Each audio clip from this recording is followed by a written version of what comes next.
Okay, so starting to get some responses. We'll wait a few minutes.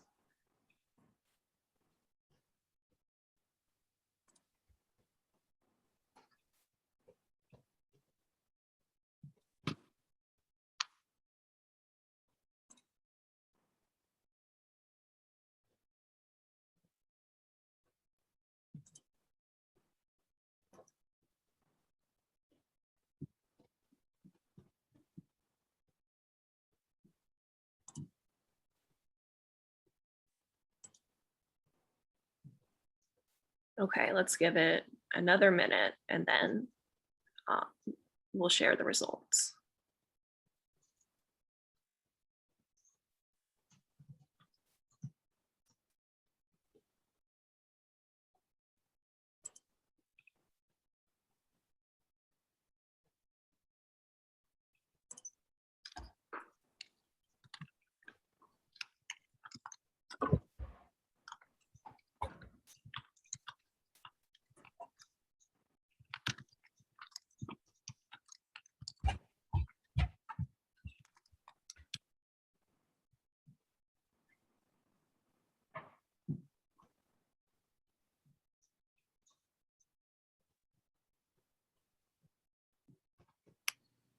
Okay, so I will go ahead and end this.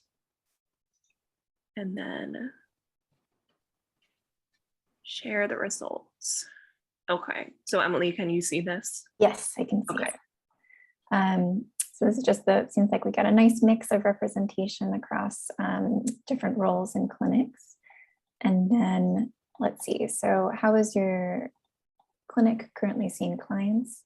So it seems like very few people only in person, and hybrid seems to be the most popular. And interestingly, no one is just offering virtual only.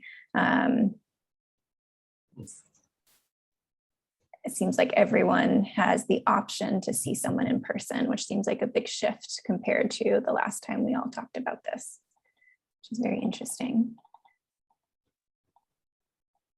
And it seems like good representation in terms of what is being offered in terms of services, individual therapy and medication management being the top thing.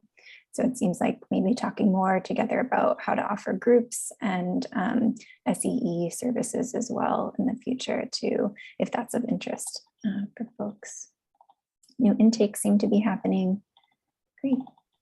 Okay, so in the past month, how much time have you worked remotely? It seems like, again, a little bit of a split, but smaller amount. I think if we had done this, maybe last time we did this in December, almost everyone was working 100% remotely. And now there's quite a split with, it seems like still the majority of people working most of their time remotely, but fair amount of people moving back to spending more time in person. And it seems like, in terms of how this compares to other people in the program, it seems like most people are saying either about the same, or in some people saying they work a little bit more than their colleagues, but pretty split, I would say. Okay.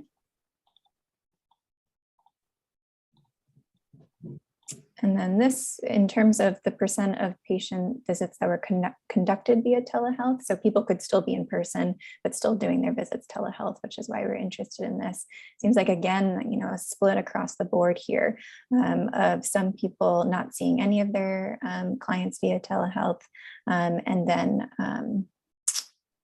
quite a range, I would say, in terms of that breakdown. So it seems like, there's a lot of different models that people are using across the clinics that are here. So I think that would be interesting to talk about in the future and how people are managing that. In terms of comfort, seeing clients in person, most people, it seems like, are either in between neutral or feeling completely comfortable, but still some people not feeling as comfortable as well.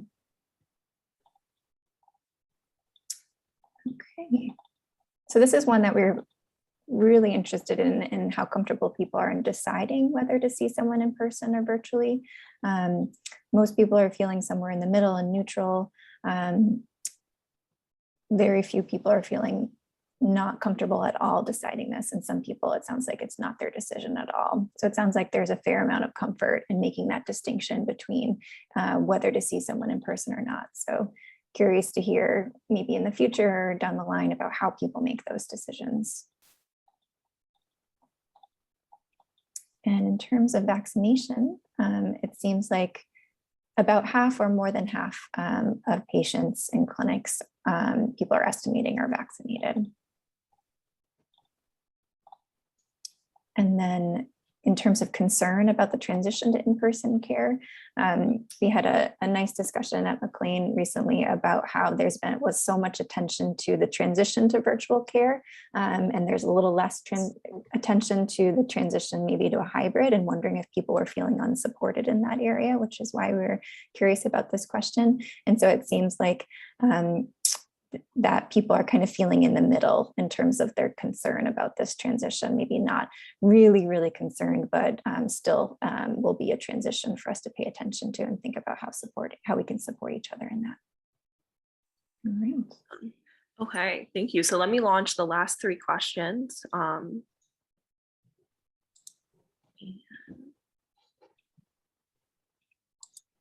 Okay.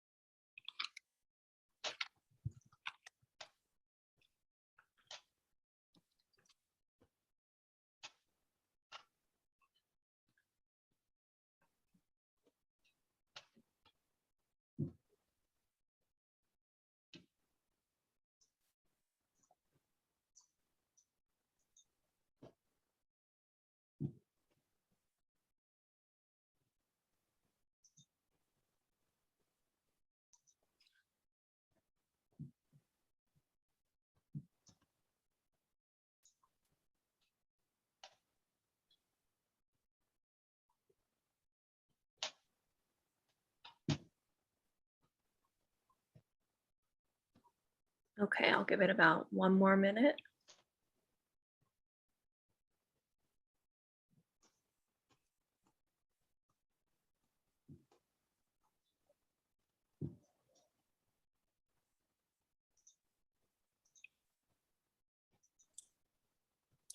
If people have comments about any of this, you're welcome to put it in the chat and share any reactions to any of the things that we're seeing here as people are sharing their answers.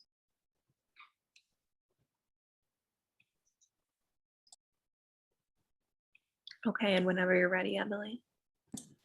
So these are the questions that we asked throughout all of last year too, and it seems like people are feeling maybe a little bit more connected to, or a split here, I would say, some people feeling isolated from their coworkers and some people not. So I think it would be maybe in the future useful to hear how, what clinic structures are helping people feel more connected to their coworkers during this time. And I wonder if the transition back to in-person has helped that a little bit. Burnout is something that we were seeing rated very highly all last year, and it seems like that has moved now towards a little bit more of an even split and more people feeling in the middle. So this seems like a big shift to what we were seeing last year. So I'm happy to hear that people are feeling a little bit less burned out, though it definitely seems like it's still coming up for people. And in terms of feeling like it was harder to do your job, most people last year are rating in that 5 to 7 range. And it seems like that has, again, evened out a little bit and kind of splitting across all these different scores where most people feeling somewhere in the middle there. It definitely seems different compared to what we were observing last year in terms of the types of situations people are doing works in, but also the experience that you all are having during this time. Well, thank you very much for completing those. Yeah, and thank you, Emily. And if anyone has any comments or questions, please feel free to make them in the chat. But I'm going to go ahead and introduce Dost, who will be speaking today. Dost Onger is a psychiatrist and researcher at McLean Hospital, where he is chief of the Psychotic Disorders Division. He is also a professor of psychiatry at Harvard Medical School. Thank you, Dost. Thanks, Alyssa. Good morning to all of you. I'm here to start a discussion about inpatient, outpatient transitions in early psychosis care. This was it's sort of the idea came out of a discussion we were having in the MapNet steering committee calls about how common inpatient hospitalizations are, and yet how the interactions between inpatient teams and all of you providing care in the coordinated specialty care clinics is not very good, is not very strong, is not at what it should be. So we decided we should devote one of these sessions to talking about this issue. So what I plan to do is do about a 20-minute presentation, just laying out some of the issues as I see them. And then we also have a few panelists who are going to join me in the discussion at the end of my presentation. And we have 3 of them on the call right now. One is Dr. Stephanie Valcourt, who's the medical director of the Schizophrenia and Bipolar Disorder Unit at McLean. Another is Hannah Brown, Dr. Hannah Brown, who's a director of the Wellness Recovery After Psychosis program, the WRAP program at Boston Medical Center. And then we also have Dr. Liliana Smorowska, who's a psychiatrist at Beth Israel Deaconess on DEAC 4, right? Is that what they call it, the unit? So thank you to the panelists for joining me. Like I said, we'll give each of you a chance to talk about some of the issues that as you see them. And then I'm hoping to have plenty of time at the end, as much as a half hour to devote to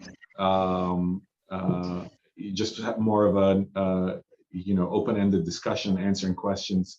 So eager really to hear from all of you about what's on your minds, what observations you've made in your positions taking care of our folks with early psychosis. Okay, I'm going to go ahead and start sharing the screen and start with my slides. My slides are kind of busy, but I don't have a ton of them, so I'm just going to go march through them.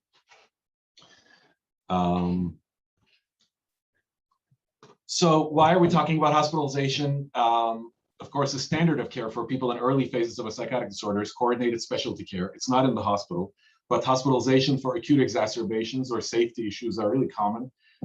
For some, maybe as much as a third to half of all people with early psychosis, it can be their first contact with mental health care.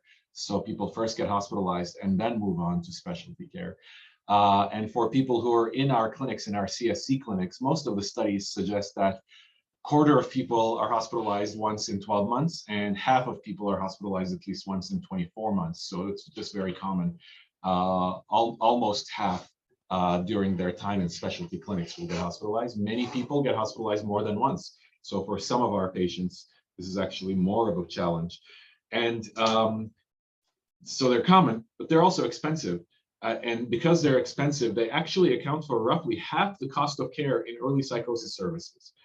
This was in the RAISE study that Rosenheck and colleagues actually analyzed. So it may not feel like a big part of what happens in the care of people with early psychosis, but the reality is this is actually looms large. Hospitalizations actually loom large. And of course, if you flip the logic around and say, if we could reduce the number of hospitalizations, it would also save society a lot of money because of how expensive hospitalizations are. Of course, many of you will agree with the statement, hospitalizations are often necessary, but they're really challenging to the care process. Some of the potential problems with hospitalization include things like disruption of life activities, work, school, and other things. The trauma to the young person of losing one's liberties, being in an institutional setting, and so on. Just that transition can really be very disruptive and hits some people really hard. There is stigma and shame experienced by the individual and by caregivers, family members, stakeholders. One thing that a young person said to me once while they were in the hospital that's really stuck with me is, what am I going to tell everyone? That sentence really sort of encapsulates just this weight on their the burden that they feel on their shoulders of having to incorporate what happened and be able to talk about it, and it's not easy. Then there's, of course, for some people, the hospitalization is involuntary. That's the famous Section 12. I'm going to come back to this. It can be associated with seclusion or restraint while in the hospital, depending on what the issues are. And that involuntary nature also is very difficult to to accept and absorb for a lot of young people. But there's other problems, like there could be a breakdown in care coordination. What if the inpatient team changes medications or says something different in terms of psychoeducation to the patient and the family compared to what the outpatient team was trying to do? And now you have these different approaches that need to be reconciled. Of course, another thing that many of you have probably heard about, the post-discharge period is actually high risk for suicide.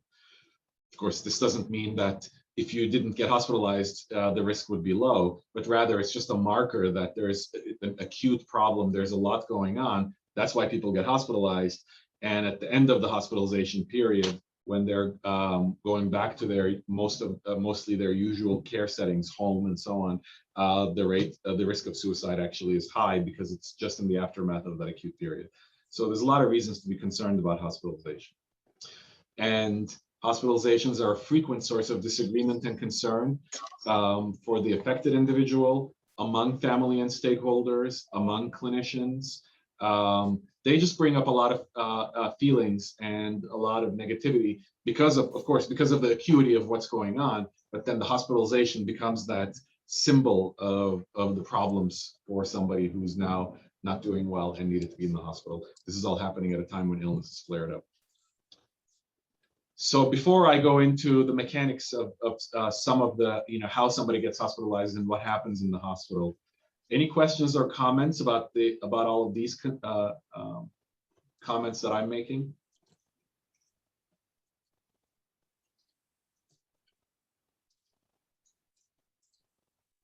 No? Okay. You can also put stuff in the chat. I can see it. If anybody wants to make a comment. So the goal of every hospitalization should be to develop a collaborative plan that puts the affected individual in the driver's seat. But one of the key issues with hospitalization in early psychosis care is that a substantial number of hospitalizations are involuntary or at least not initiated by the end person. So that even if they end up signing themselves in, so to speak, it was not their idea. They weren't asking for it. And that creates a very different dynamic in the relationship between the patient and the caregivers. Broadly speaking, there are two kind of common or mainstream ways of being hospitalized. There are some other more esoteric things, but I'm not going to go into them. If anybody is interested in a specific scenario, you can just ask the question or put it in the chat. But the two mainstream ways are the conditional voluntary or involuntary.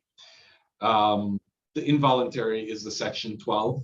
The Section 12 paperwork has two sides. One side is the application and the second side is the acceptance.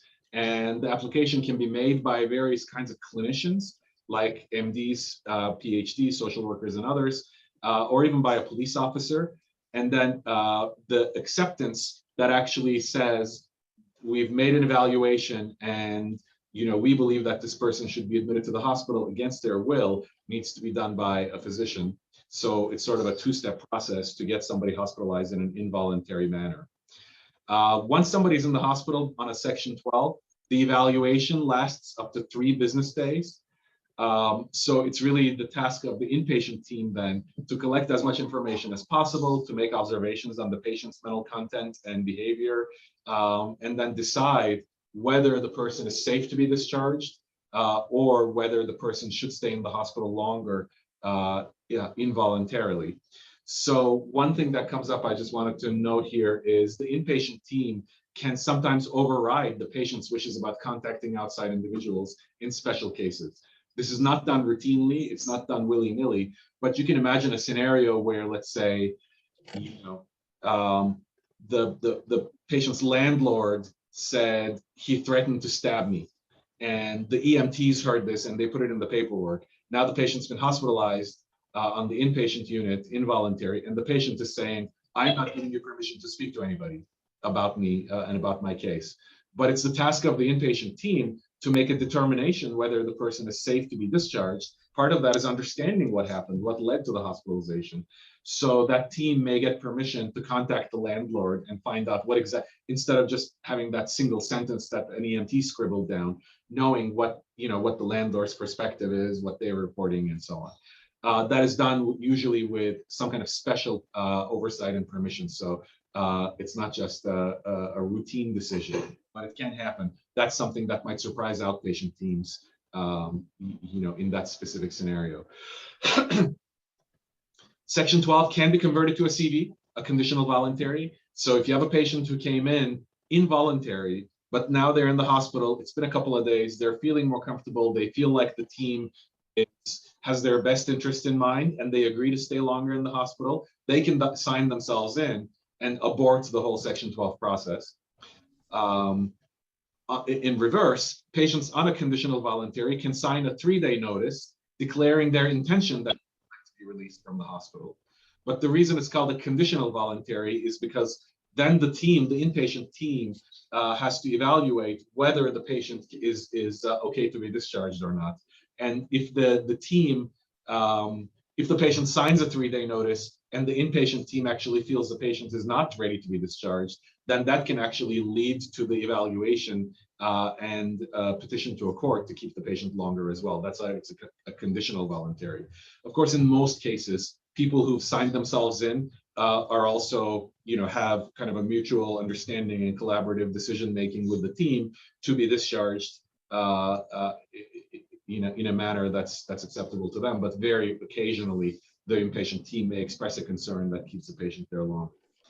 And the patient on a CV who signed the 3-day notice can also retract their 3-day notice. So they can say, I'm triggering this process, you got to let me go in 3 days, or you got to file a petition to keep me longer. But once they've done that, a day later, 2 days later, something changes in the relationship with the team, they think the care is going, and they can say, you know what, I'm willing to stay longer in a conditional voluntary manner, and they can retract it. So there's a lot of different scenarios that can play out on the legal end with these voluntary or involuntary hospitalizations.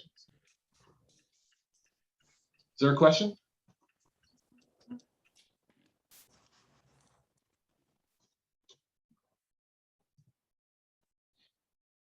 And at the end of the evaluation period, the inpatient treatment team can file a petition for Section 7 and 8. This is a civil commitment to keep somebody in the hospital on an involuntary basis. And a Section 8B, which is what's called the Rogers guardianship for antipsychotic treatment. So if the team is granted a 7 and 8 and an 8B, that allows the team to keep the patient in the hospital, even if they don't want to stay, and also to administer antipsychotic treatment against their will. This petition, if it's made, triggers the scheduling of a court hearing. So it's not up to the team. The team can only make the petition, but a judge gets to decide whether that petition should be granted. And the patient then will have their own attorney. It's often, there is a mechanism for this. It's often a state-appointed attorney so that nobody goes without representation. And of course, the patient is also able to make a statement and represent themselves. Expert witnesses may be involved. This happens more often in cases where the team is also petitioning, for example, for ECT treatment, which is different from antipsychotic treatment. And the hospital's team might have one opinion, but sometimes the patient and their attorney say, we actually need an evaluation from an outside expert to give an opinion about whether this is really, ECT is really indicated or not, and so on. So this is really a pretty involved process, and the whole process going from the admission of the patient, the 3 work days, then the team files for 7, 8, and 8B to get to the court hearing and to have a result can take 2 weeks or even longer. So this is not a straightforward process. There are a lot of checks and balances that have been built into this. This is, of course, all in the state of Massachusetts, and different states have different laws around these issues. But this is a process that really is intended to protect the rights of the individual, while also, in cases where it's necessary, to deliver care that will reduce the risk of some kind of the patient being in harm's way or others around the patient being in harm's way. Okay. So this is the filing for commitment and obtaining for commitment process. So of course, this is really a fraught issue. I'm not going to go into it too deep, but have this discussion if people want to have the discussion. But Is there a question?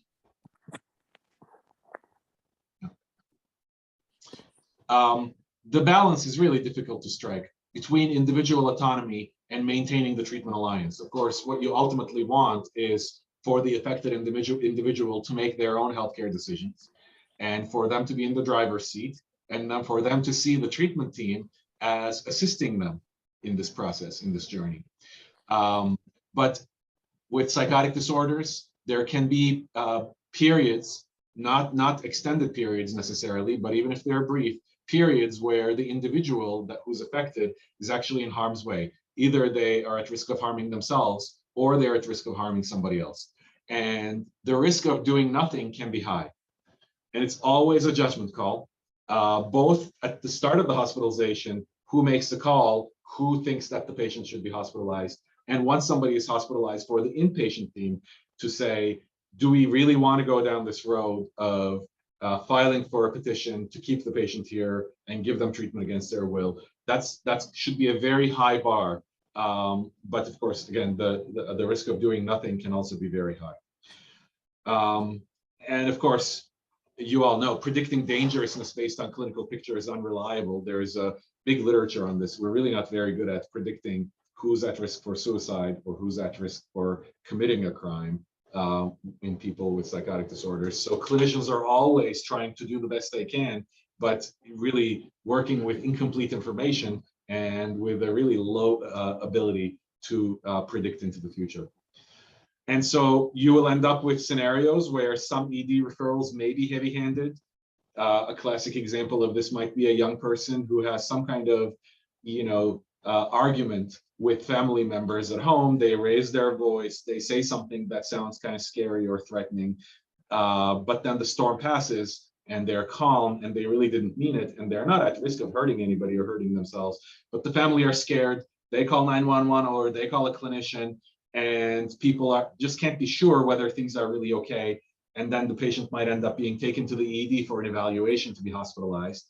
And then in retrospect, everybody might say, that probably wasn't necessary. Maybe that was heavy-handed. But it's really difficult to make that call in real time. Or in reverse, where you might actually have somebody who needed more help and they come into the hospital, but then the hospital team tries to make this assessment about whether they should try and administer treatment against the patient's wishes, but that's a high bar, and they end up being not able to do it, and the patient is discharged from the hospital without really improvement. So the cycle has turned once, but nothing has changed because of all of the sort of protections and checks and balances, but it ends up being not a useful hospitalization. So it's really hard to make these calls in real time. And I think it's best to keep an open mind and trying to understand where the clinician's motivations are. For example, many of you in the outpatient teams may feel frustrated that the patient went in the hospital, they came out a week later, and nothing's changed. So why did this happen? Well, the inpatient team is laboring under certain restrictions that may have made it difficult. Okay. So like I said earlier, hospitalizations can often be flashpoints in early psychosis. So many scenarios leave everyone unsatisfied, the patient and family, the inpatient team, and the outpatient. Any comments about all of this?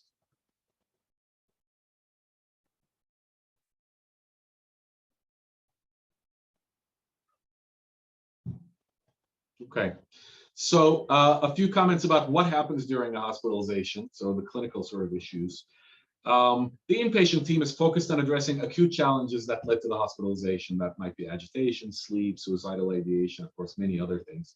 But they are not focused on addressing long-standing challenges that require a community-based approach, whether that's a long-term solution to somebody's housing, improving family relationships, and so on. So there may be certain things that everybody's hoping will happen during an inpatient hospitalization, but they don't happen because that's really not the goal or the task of the inpatient team.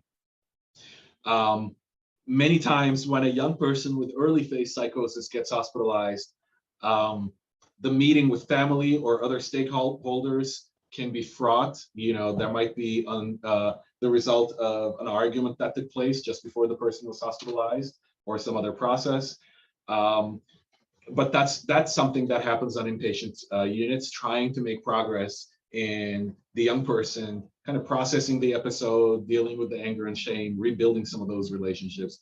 Also just basic logistical issues, not necessarily is it best for this young person to live with family or should they move out on their own, but instead, where are they going to sleep the first night when they're discharged? You know, that's something that really does need to be addressed. So the inpatient unit will make certain interventions, even if they're not addressing, you know, long-standing challenges. Because it's an acute setting and people are there because of their acute clinical condition, frequent medication changes are common. Sometimes from the outside world, this seems you know, willy-nilly or without a lot of consideration, but the reality is the inpatient teams are trying to move as fast as they can because nobody wants to keep patients in the hospital longer than they need to be, and address as many of the problems as they can, and medication changes are part of that. A couple of things I would say that are a little more special: clozapine and ECT in particular, but also sometimes TMS, which is transcranial magnetic stimulation, are easier to initiate as inpatient. A lot of the medical evaluation and the lab tests and so on can be done faster. So inpatient teams will consider clozapine and ECT more so than outpatient teams will. On the inpatient units, there's actually a big role for nursing and mental health workers. So the patient is really, of course, in this intensive unit and interacting with people all day long.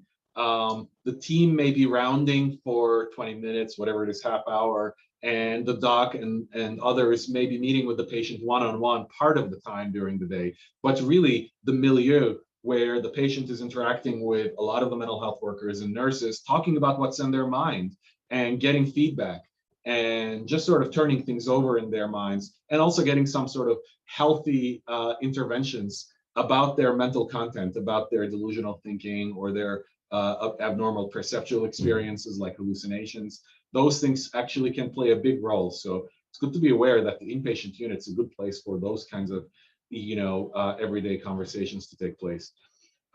Historically, inpatient units did not hire a lot of peer specialists, certified peer specialists, but that's changing, and they're increasingly involved, and that's really a good thing. A lot of inpatient units have peer-run groups nowadays, or one-on-one peer work, and that can help the patient kind of share what's on their mind with somebody who knows what it's like and can actually give them constructive advice or guidance. A couple of other issues. Nowadays, there's a lot of COVID challenges. Maybe if some of you haven't heard about these things, like a lot of inpatient units, you can't get admitted to an inpatient unit without having a COVID test nowadays. So it's not just a matter of show up and they'll admit you. So you have to think about that. ED visits have gotten harder. EDs are busier, especially when there is more COVID cases. EDs can be really stretched thin.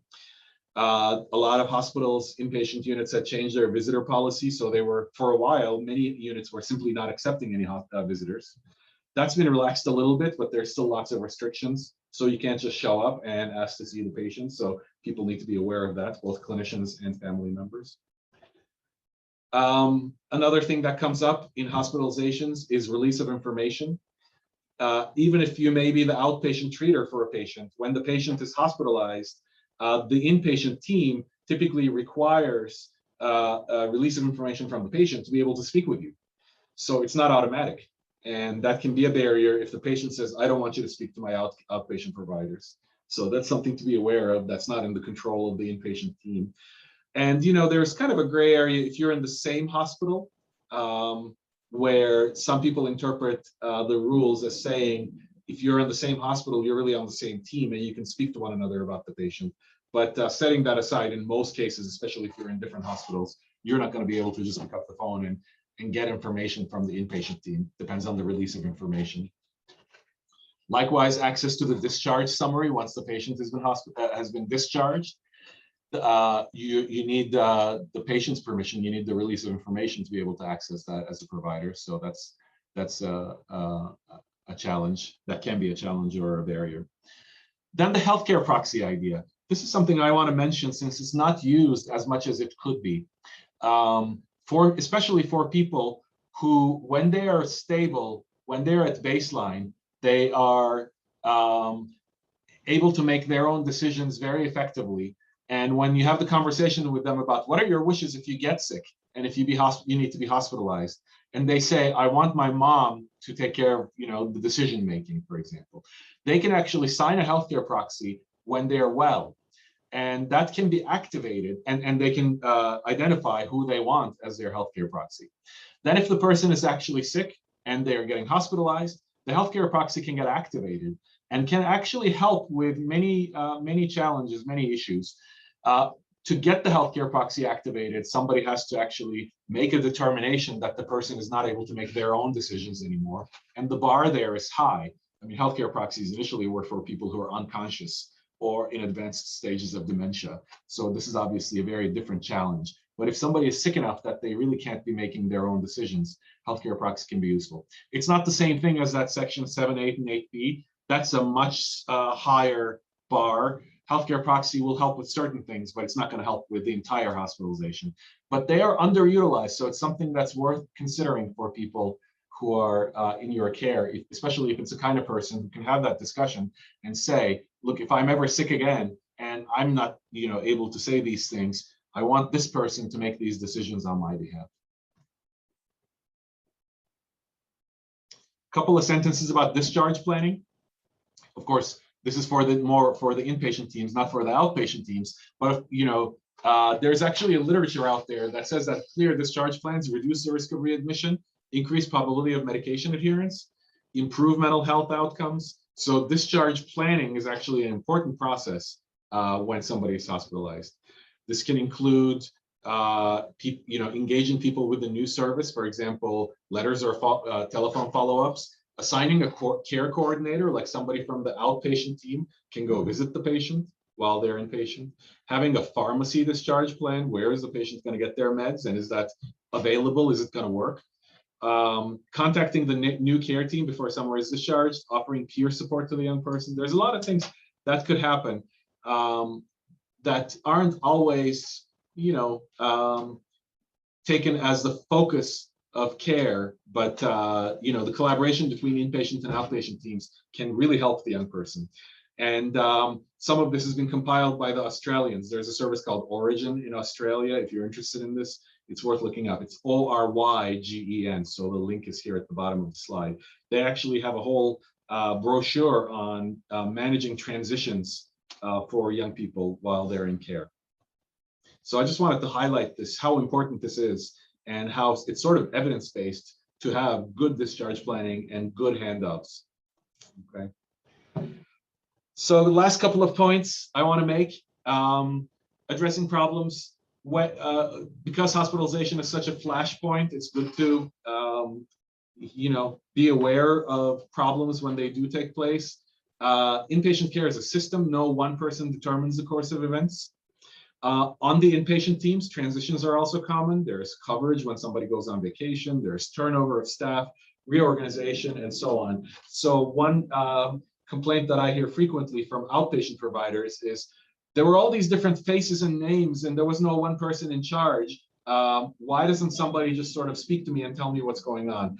And that's of course desirable, but not always possible. And it's not because the inpatient team wasn't doing their job. It's just the realities of how these teams are constituted. So it's just something to be aware of. And you may, as an outpatient provider, you may disagree with the decision-making of an inpatient team, and you can actually make an impact by telling them what you think. One of the things sometimes inpatient clinicians will bring up is it's both kind of a challenge, but also a fun aspect of being an inpatient clinician is, coming to work in the morning and a lot has happened, that the patient's family have given some information that changes how you think about the case. The outpatient clinician has weighed in and, they're saying something new, or we've made a new observation about the patient on the inpatient unit that changes how you think about it. So things happen quickly and your formulation can change. So it is in fact, what the outpatient clinicians are saying is part of that process. So, if you think something important is being missed or not being thought about the right way, outpatient clinicians can always make that point and make that communication. Of course, You can't guarantee the outcome. You can't guarantee what happens after that, but that's at least part of the process. And finally, of course, communication is critical between the inpatient and outpatient teams. Why are decisions being made? What's been done and what remains to be done? And if you're not receiving communication from the inpatient team to help you do your job as an outpatient clinician, you can speak out. I think, the first thing to do is really to speak with your supervisor if you're really getting no help from the inpatient team and you're concerned about that.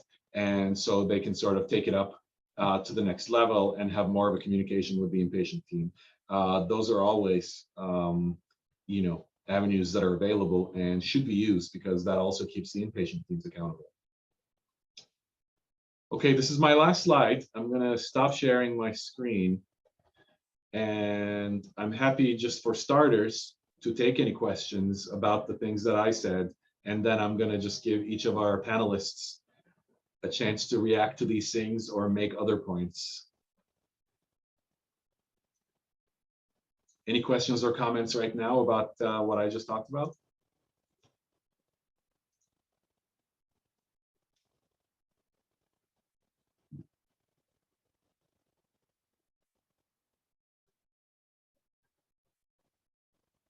Okay.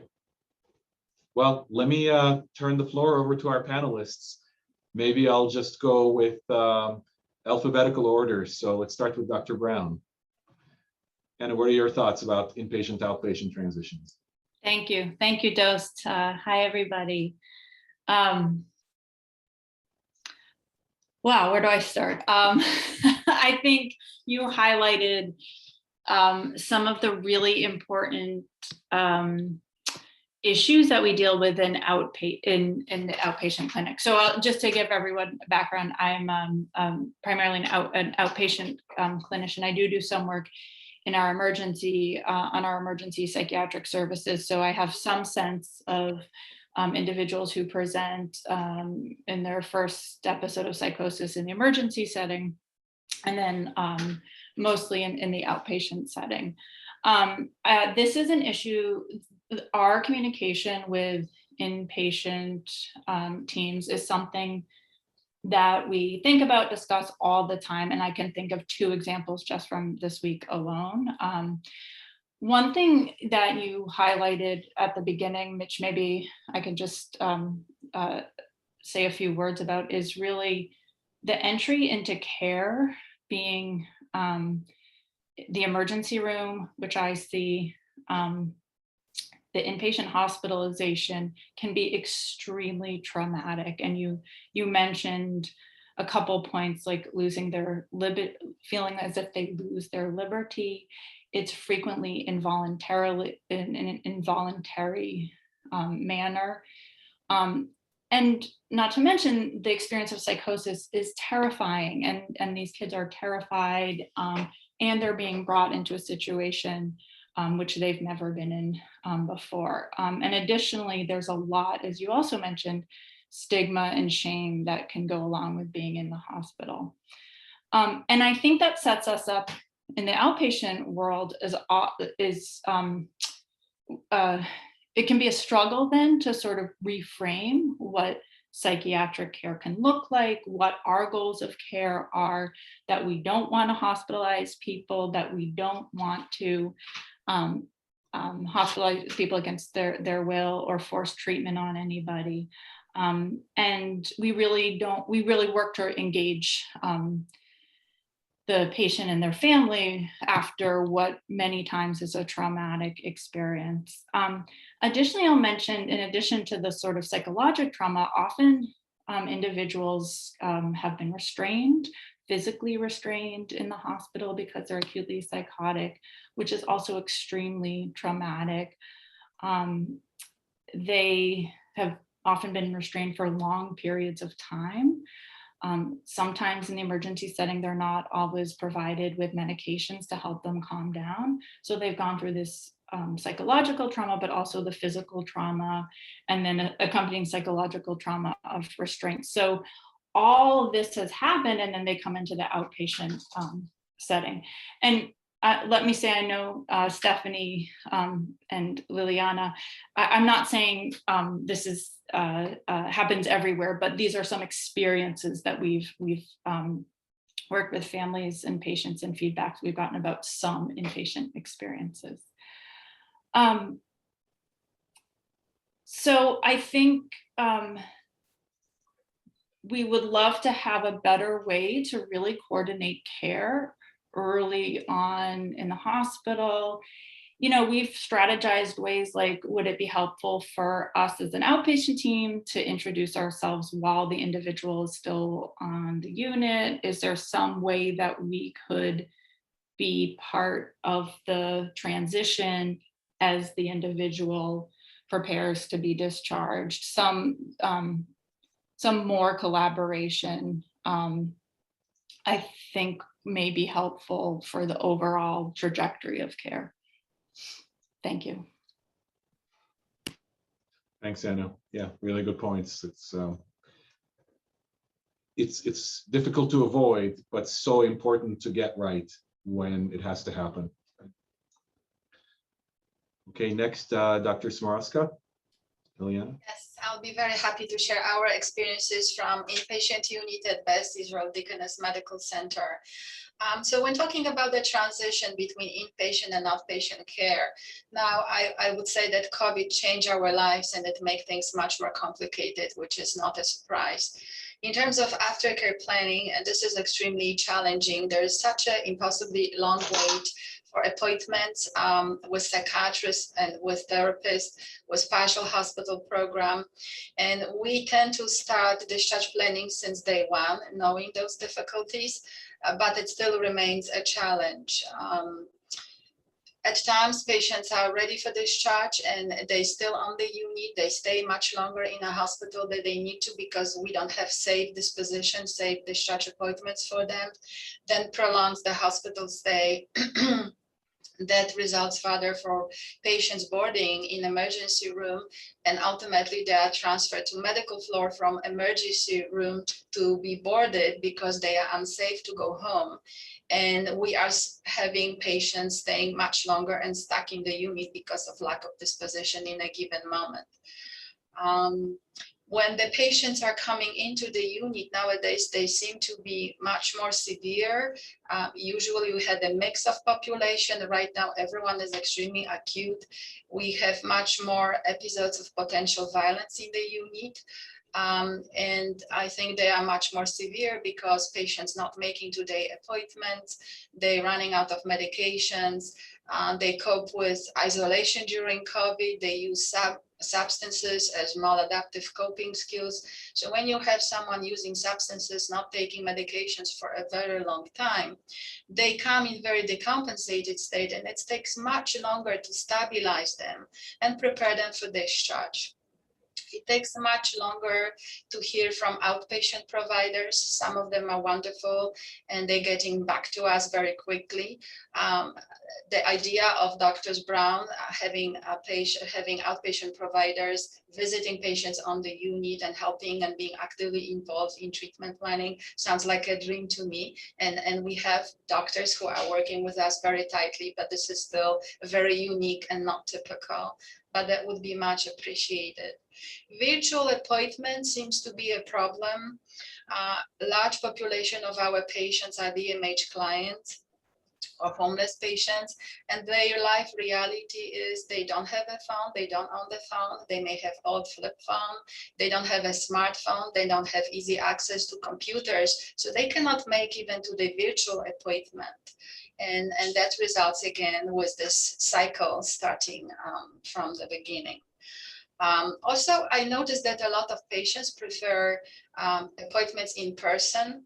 I feel they attach to their treaters and they feel they can express themselves much easier when they deal with their provider personally.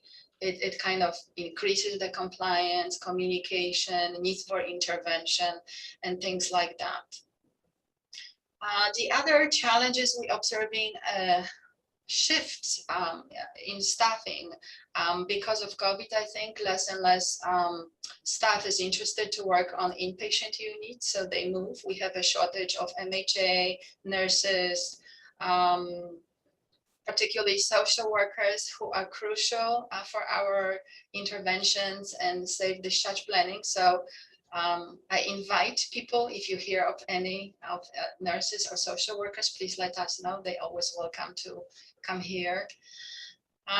Also, how COVID affected us, we have limited number of beds. So because of DMH regulations and infection control regulations, we used to have 25 beds. At some point we had 20, then 21. We are trying to be back to 24 and operate safely. But as you know, patients are difficult in patient unit. They do not comply frequently with wearing masks and following social distancing. We have our COVID protocol in place. We have numerous precautions, but this is still a challenge. And I think that's all I would mention at this time. Could I agree. I would love to echo. We see the same thing at Boston Medical Center, the acuity. We're actually, Brittany, who's on the call, we're looking at this data now in terms of acuity of presentation of psychosis in the emergency room, length of stay for individuals with psychosis, use of restraints, and then and boarding has significantly increased during COVID.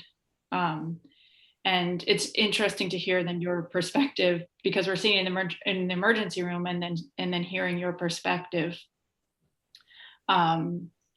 is really helpful as well. Yeah. Thank you both. And Dr. Valcourt.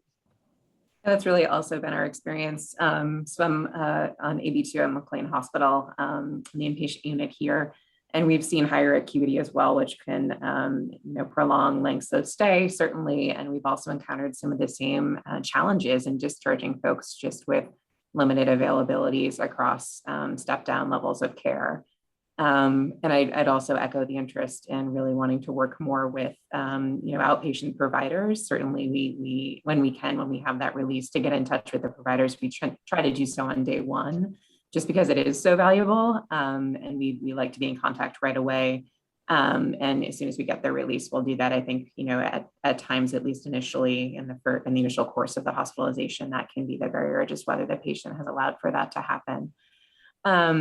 Liliana also had a good point about phones. And I have to say, this is another shift that we've seen working with patients. I think they're more in contact with outpatient providers directly, whether by email or by phone or sometimes by FaceTime, than used to be the case. So I wonder if that's something that we could utilize to our advantage, just to encourage patients to reach out more, because I think us being in contact certainly informs the care on the unit. But I think for patients to be more directly involved with the outpatient team would be a greater asset, so that they have that relationship, whether they've had it already or it's new. They're more in contact kind of during the stay before they leave. I wanted to highlight some of Do's points about autonomy, and Hannah kind of brought these up as well, in terms of how we think about a hospitalization for patients, which I think, in a discussion of inpatient and outpatient, how we can improve for folks is really relevant. We certainly want, the hospitalization, or the idea of a hospitalization, not to be perceived as an entirely negative experience, which is inherently challenging given, some of the presentations folks have when they come in through the ED, and the sort of trauma they can experience in that regard. Do's mentioned the legal status and how complicated that can be. And sometimes, the difficulty of folks getting to us, coming in involuntarily, and sort of needing to address that legal status in those first 3 business days with that acuity and with that intensity of symptoms can be tough, but is a necessary sort of initial step in working with someone. So we're trying to align with them, trying to explain this legal process first and foremost, which is unique to psychiatric settings. And here there's this young adult who's relatively new to their autonomy and making medical decisions for themselves. And that's all very complicated at the start of an admission. So, I think it's a challenge for us to really work with them to develop an alliance and sort of help educate on this regard, and to sort of have that be as positive an experience as it can be, is a challenge. And then, after that, we engage folks more in kind of patient-centered rounds. We try to hold online all the different perspectives of outpatient providers when we're able to get that, of families. So certainly a big piece of this is family education. And there's a lot of affect, concern, worry from families that we try to include in meeting with patients, just to sort of hear all the voices at the table. in working with patients and trying to align them around taking steps in their treatment, whether that be switch medications or start medications that maybe they perceive that they don't need. So sort of maintaining, or at least establishing and then maintaining autonomy is really challenging in inpatient settings. And then sort of how patients view hospitalization is something we always have in mind, especially if they came into a hospital in a really acute way, that their ED presentation was especially challenging, or maybe there was a restraint involved. We want to include them in medical decision-making around medications, around aftercare planning, and there's a big piece of education around that. How might they benefit from a step-down level of care, or working with a clinic going forward? And so we, often want to also sort of plant the seed for next steps in doing this. Like, you're on this medication, you're at a moderate dose, it can be adjusted. If you're having any challenges, or if the anxiety or fear is worsening, kind of talk to your outpatient provider. We think about doing that too. But that's something that's, just to emphasize, very much on our minds, that, that there is this bit of trauma in getting folks to us. And we certainly want the hospitalization to be for folks to sort of experience as little trauma in the way of, these challenging steps in their treatment. So that if they need rehospitalization in the future, it's not such a barrier to overcome for outpatient teams or their families as well. Yeah, I think these are all great points. And a couple of the themes that are emerging is this difficult conversation about autonomy versus paternalistic intervention, when clinicians perceive the patient to be in, either a risk of harming themselves or harming somebody else, but how difficult it is to actually balance that and make sure that that experience is still favorable, positive for the patient. And then the second is the communication, especially at discharge. It's sort of interesting. And a couple of the comments, Emily Gagan and Miho Hokomaru have written about, the communication between inpatient and outpatient is key, but it's sometimes difficult. It breaks down. And then Mihoko asks, are programs working with peers to help coordinate, navigate the transition to outpatient? These are good questions. Sort of in an era, it occurs to me, Stephanie, what you said about the virtual communication between the patient and the outpatient provider continues while they're on the unit, in an era where visiting a patient in the hospital is difficult anyways. So instead of setting up a special meeting where the outpatient clinicians are going to travel 45 minutes or whatever it is to the unit, find parking, come in the hospital, have the meeting, and then drive back. I wonder if we can, think about having these virtual meetings where the patient, outpatient provider, and the inpatient team are actually doing discharge planning together. Since in first episode, it's the outpatient is team-based care.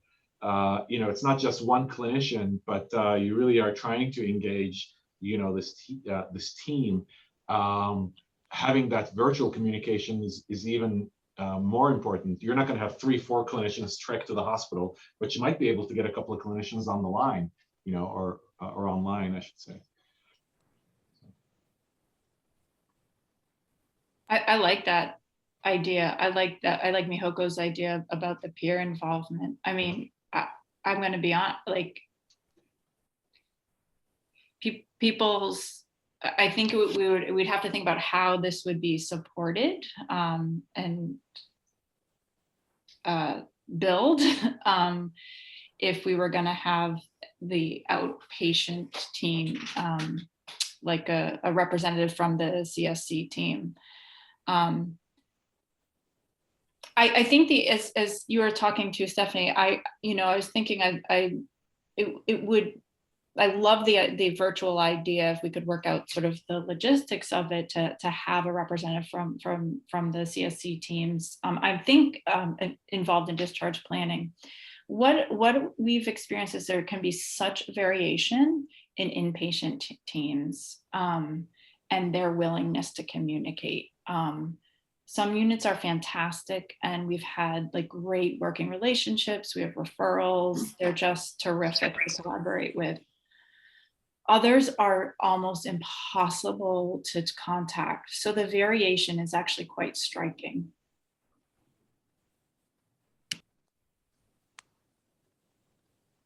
Hannah, as I was thinking about this session today, I was thinking that's an issue that'll come up invariably because there is great variation between hospitals and hospital cultures and resources available to various hospitals and so on.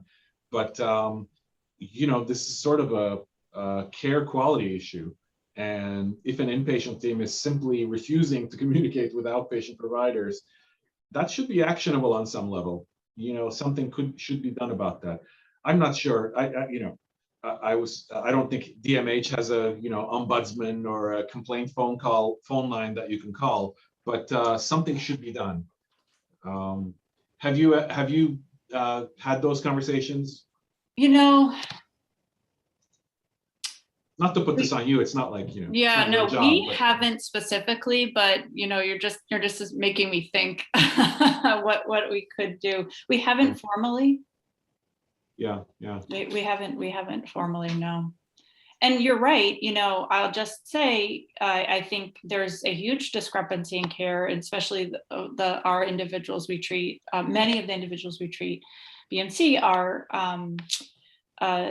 of lower socioeconomic status, private, not commercial insurance, but publicly insured, and so not as high reimbursement rates at inpatient hospitals, and so don't always get the opportunity to have go to some of the more desired units. And so we struggle with that just in the emergency setting and the transition to inpatient care.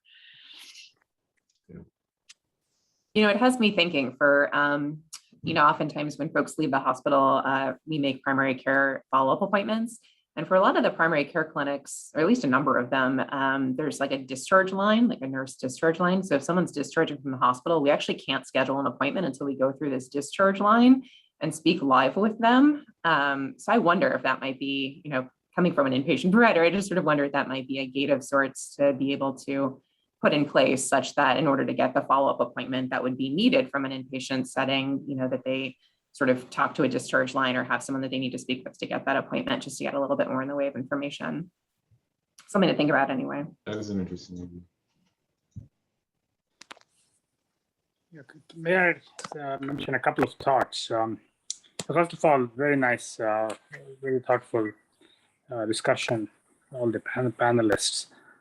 Two thoughts. One is, having done this kind of work for many, many years, one thing I was always been impressed with the point that came through of an excellent inpatient, outpatient communication as a part of the discharge planning process. So one thing we used to do in the olden days is for the day or two before discharge, patients would get a therapeutic pass to go to their outpatient clinic and get familiarized with how that setting looks and how do you make an entrance and so on. Where exactly is it located and who are the people and so forth. That, in our kind of experiment in Pittsburgh had dramatically increased the compliance of patients following up with their first outpatient appointment after discharge. So the thought I was, wondering is, has anyone tried a kind of a virtual tour for patients to the outpatient settings, which is now possible, which was not a few years ago. This kind of virtual remote abilities didn't exist. And so, this might be something worth implementing. Yeah. So that's one thought.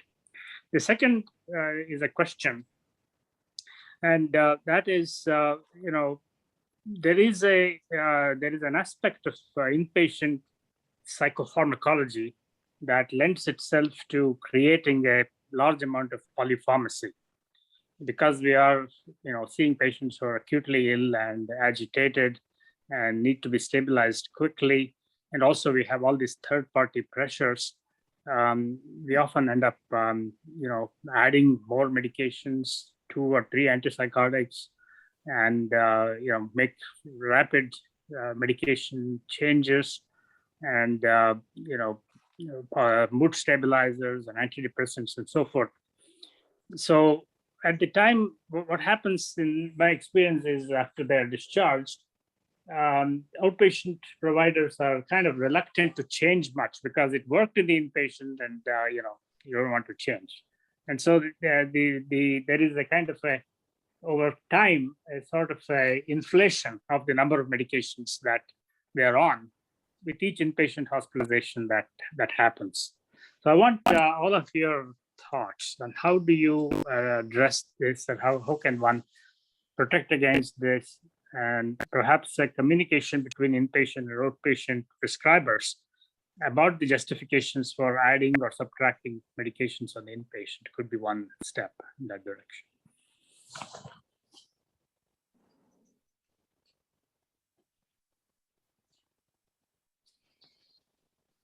What do people think?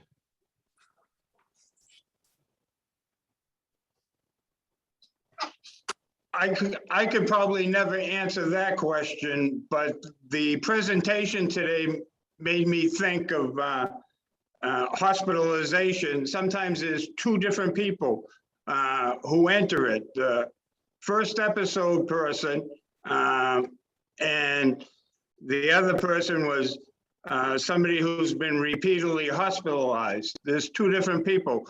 The first one, the first episode, really doesn't know what's going to happen. He got diagnosed. Now he has to learn to live with it and learn coping mechanisms, new skills, maybe. The one who keeps repeatedly, in my opinion,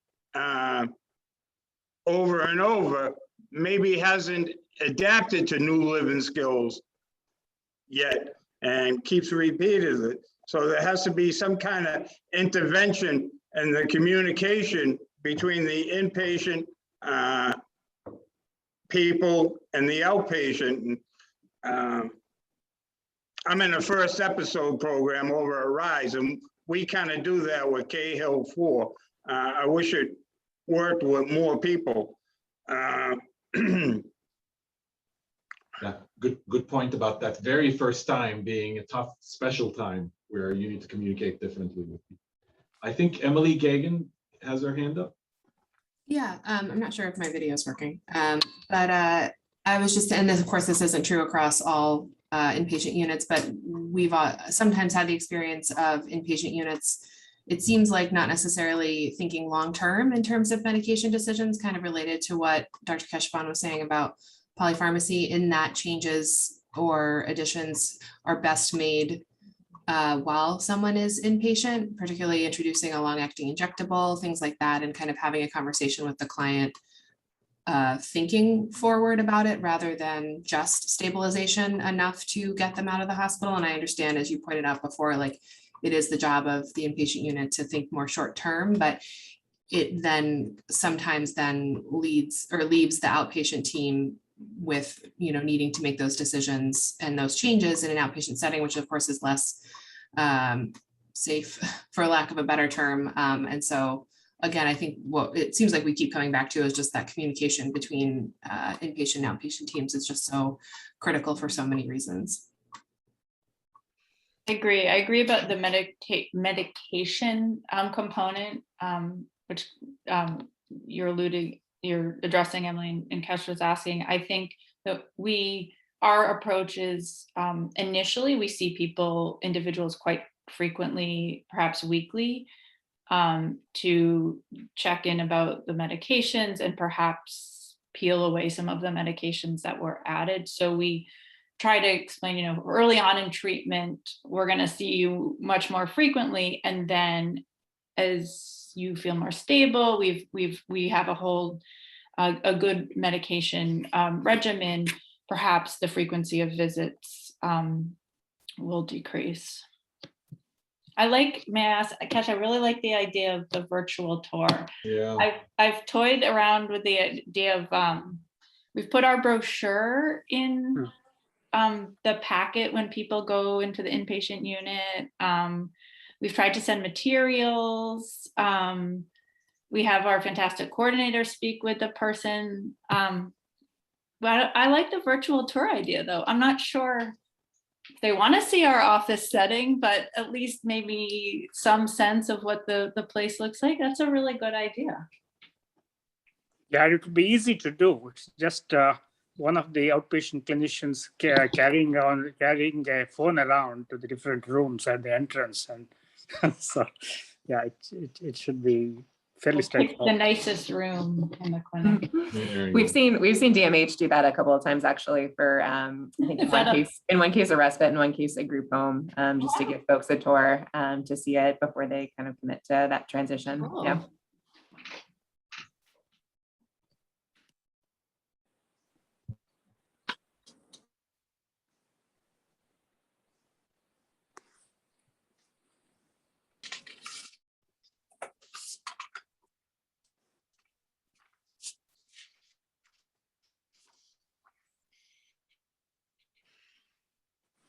Any other comments from people who haven't spoken out yet?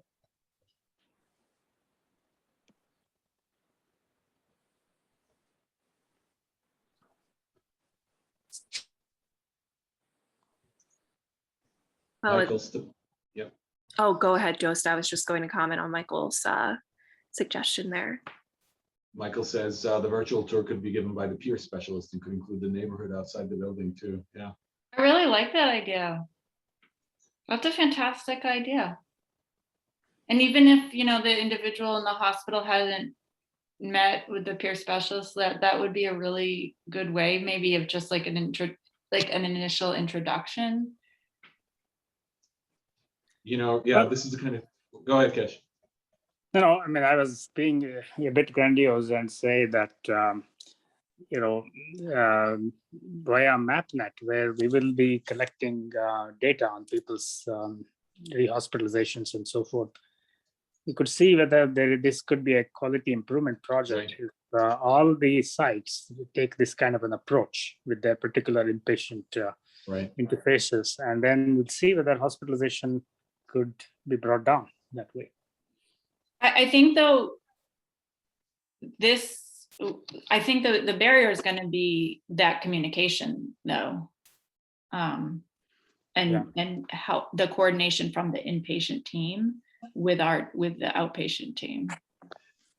I wonder if you know, that coordination, the responsiveness of the inpatient teams depends on the burden or the amount of work that they have to do. Yeah. So if it's relatively simple, like, you know, open the iPad and go to the link, maybe that, you know, might be easier on them and they might be more willing to do that. Yeah, my sense is that there will be, you know, relatively less resistance to this, because this is the kind of thing that the inpatient social workers would be doing anyway, but with multiple phone calls and so on. So this will make it so much easier. I just wanted to just add in quickly, you know, sometimes when working with inpatient units, I've actually found actually at least 50% will say that there's no capacity to have any kind of video calls on the unit discussing confidentiality matters or not having the capacity. Many times we're lucky if we can have a conference call where the patient is sort of listening in to be able to introduce ourselves. But I just want to sort of talk about some of those logistics, and in some settings, there's even issues with internet and being able to, on the outpatient side, right, in terms of even doing some of these tours. So I think just logistically, there would be some things that need to be worked out in terms of also inpatient units capacity to actually have video-based calls from the unit.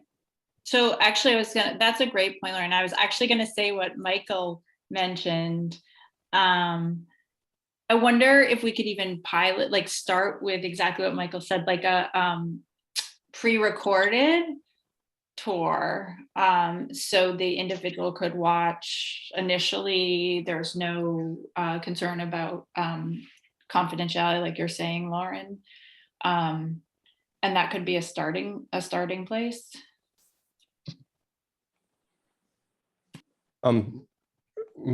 My apologies. Unfortunately, I wasn't able to listen to all of this with a couple other things going on. But I think it's a critically important topic because so many people are lost from the transition from inpatient to outpatient.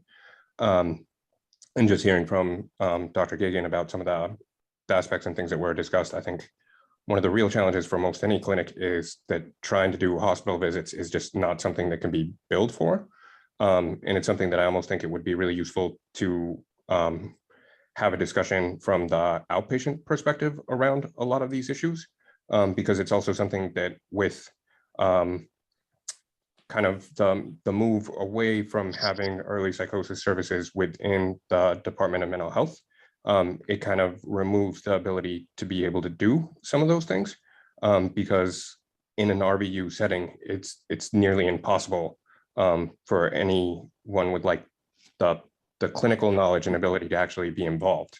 And it's something that previously, as the medical director of the adolescent inpatient unit at Cambridge, and then also working in RISE, it made a world of difference to be able to work and meet with not just individual patients, but to meet with the parents on the inpatient unit, because it's not just that you're bumping up against lack of insight on the part of the individual, but there's understandably and appropriately a lot of denial that is part of the grieving process on the part of the family, that once the young person gets out of the hospital, it is quite easy for people to want to sweep things under the rug and be like, okay, things have stabilized, let's put that behind us and not talk about any further. And then when, as outpatient providers, you're trying to connect with the family, but didn't directly see things, and you end up with discharge summaries from places like the Arbor facilities that all they have is like a box that was checked saying the person has psychosis. That's pretty useless in terms of finding something to actually partner with the individual or the family around. I have to say with that, just so that I'm not sounding too biased with the inpatient people that I see and know on here, it's something that I've been very appreciative with McLean and DEEC-4 is that they actually have thorough discharge summaries where there's a narrative and we can understand what was actually taking place. But I still think that there's no substitute for actually meeting the individual and their family at the point of crisis. So that then there can be kind of a recognition. And I also think it makes world of difference in terms of engagement, because then they associate those outpatient providers with being in the community, as opposed to the first time the outpatient provider engages with the hospital is to put them in there when they don't want to be there, and totally just shifts the dynamic of the relationship. And I think it's really unfortunate that just how everything's set up with the healthcare system, it's not covered, and just think that there's a lot to look at there. But sorry, that's my little rant. Thank you. I think a lot of the themes are clear. I see a lot of people shaking their heads. Yes. A couple of more texts. Shay Bryan says, coming from private practice doing intakes, a lot of the intakes from inpatient hospitals were frustrated because of lack of communication. So she says, I believe there should be a person in between the hospital and outpatient to elevate stress for the patient. So that's another way of thinking about this, like a navigator who makes sure that the person isn't falling through the cracks. And then Shauna Blaney says, thank you, Frederick. For outpatient, the lack of ability to bill when a client's in a higher level of care or prior to having an intake is a major barrier. Our program has put a lot of man hours into coordinating with family and potential clients, only to have them not come into treatment. Yeah, this is another good point, that if you're in a fee-for-service environment and you spend time trying to get somebody to care and they don't come, that's actually just sunk costs, right? You're actually losing money by doing that, even though it's the right thing. And obviously you're trying to get to a desired outcome. Well, and they're all just another thing that was really helpful when I was actually on the inpatient unit at CHA was the fact that we could coordinate and have people go to the CSE programs on a pass.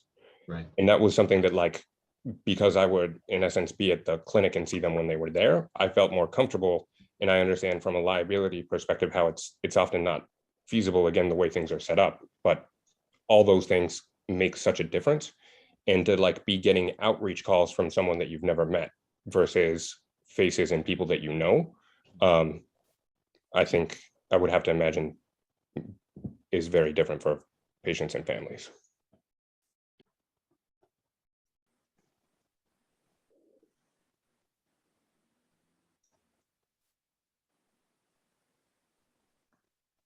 Great. Well, are there any final comments or additional questions? This has been a great conversation and a great presentation by Dost and some of our other leaders.